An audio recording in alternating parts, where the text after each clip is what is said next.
New information on a self-defense case we've been reporting on this morning.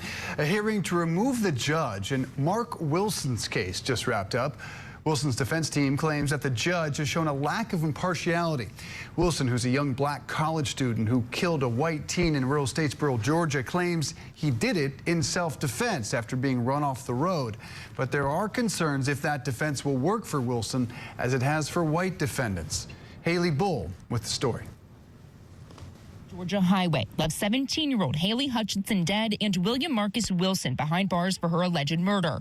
But Wilson claims self-defense. His legal team argues Wilson feared for his life and the safety of his girlfriend when the truck Hutchinson was a passenger in with a group of teens allegedly launched racist remarks and tried to run them off the road. The people in the truck denied driving aggressively or making antagonistic statements. They have to prove that Marc Wilson was in reasonable fear of receiving serious bodily injury or even death, right? And that he acted in that, reasonably in that fear that he was about to be harmed. It's another self-defense argument in a string of high-profile cases across the country recently. In many states, self-defense expands to the right to stand your ground. That means there's not a duty to retreat, including in public locations. It extends to a defendant the right to cut off a prosecution with really just 50.1% of the evidence on your side, and without the jury having.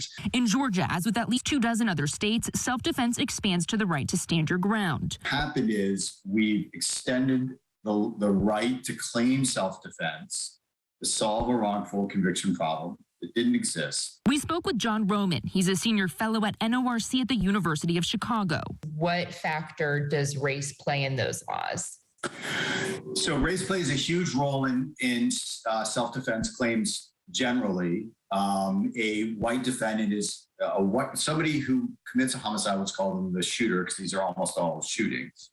So a white shooter is much more likely to be found to be acting in self-defense in general than a black shooter.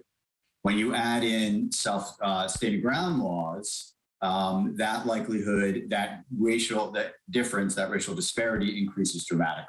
It's a concern for the Southern Center for Human Rights. We do have concerns that Marc's race will also play into whether or not he gets a fair opportunity to argue the stand your ground immunity motion.